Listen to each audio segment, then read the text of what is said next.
पढ़ने में तो हम शुरू से ही पीछे थे। वो याद है पहली क्लास का दिन, जब पिताजी कान खींचते हुए घसीट कर हमें स्कूल ले गए थे। लेकिन दिन बीतते बीतते स्कूल में थोड़ा थोड़ा मन लगने लग गया, लेकिन पढ़ाई में मन नहीं लगता था। पहली क्लास से ही हमारी शरारतें शुरू हो गई।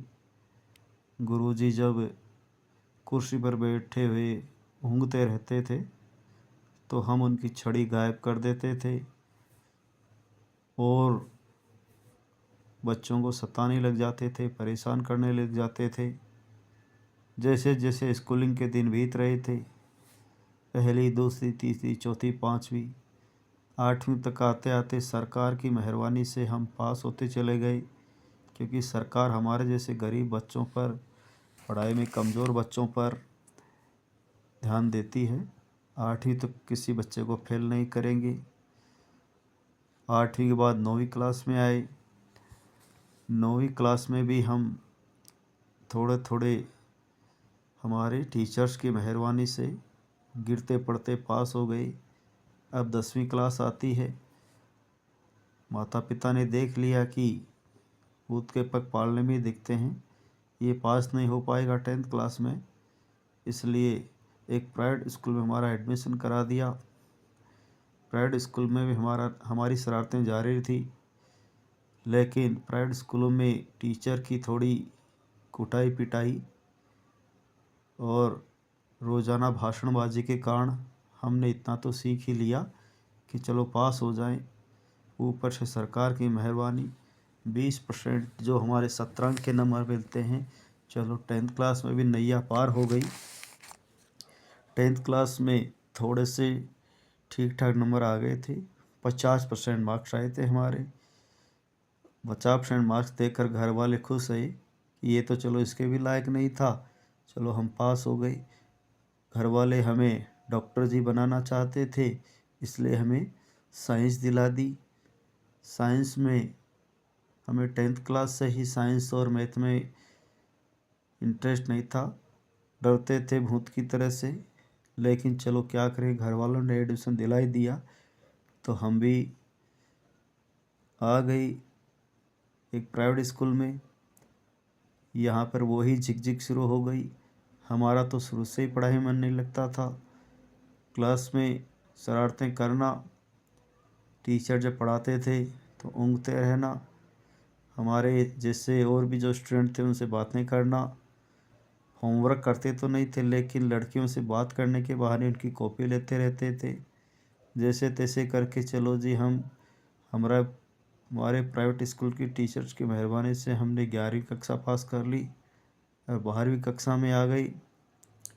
लेकिन क्या कहते हैं कि कुत्ते की दुम टेढ़ी ही रहती है। हम पर तो कोई प्रभाव नहीं था कि हम साइंस लेकर पढ़ रहे हैं। दिन बीतते गए, जुलाई, अगस्त, सितंबर, दिसंबर आ गया। हाँ, पहले एग्ज़ाम हो गए। हमारे तो नंबर ऐसे आ रहे थे कि जैसे 0 में से 0 लेने का पूरा अधिकार हमारा ही है। लेकिन क्या करें, अब चिंता की लकीरें आनी शुरू हो गई। एग्ज़ाम्स के दिन नज़दीक आ रहे थे। जनवरी गया, फरवरी आ गया। अब क्या करें, अगर फेल हो गए तो जगहंसाई होगी। एक दिन हमारे सपने में हनुमान जी महाराज आ गए। हम शुरू से ही हनुमान जी के परम भक्त थे।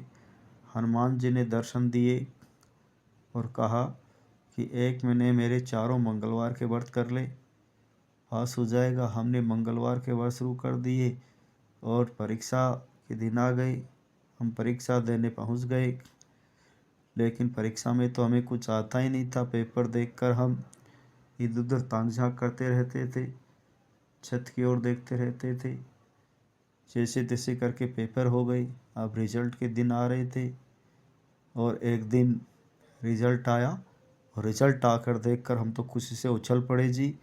हमारे तो 80% मार्क्स थे। विश्वसनीय था, 80% मार्क्स कैसे आए। लेकिन चलो आ गए सो आ गए। घर वाले खुश, हम भी खुश। दोस्तों ने पार्टी के लिए कहा, हमने पार्टी शुरू कर दी। डीजे मंगाया, डीजे पर डांस कर रहे थे। पप्पू पास हो गया, पप्पू पास हो गया। दे दे पार्टी आज तू मेरी जान, कि +2 में पास हो गया। ऐसे गाने चल रहे थे। ड्यू की बोतलें आ रही थी, स्नैक्स और नमकीन आ रही थी। नाचते नाचते अचानक हमारी नींद खुल गई। देखा तो चारपाई पर हम नीचे पड़े हुए थे और माँ चप्पल लेकर खड़ी थी। अरे चारपाई तोड़ दी, क्या उछल कूद कर रहा है, आज तेरा रिजल्ट आने वाला है।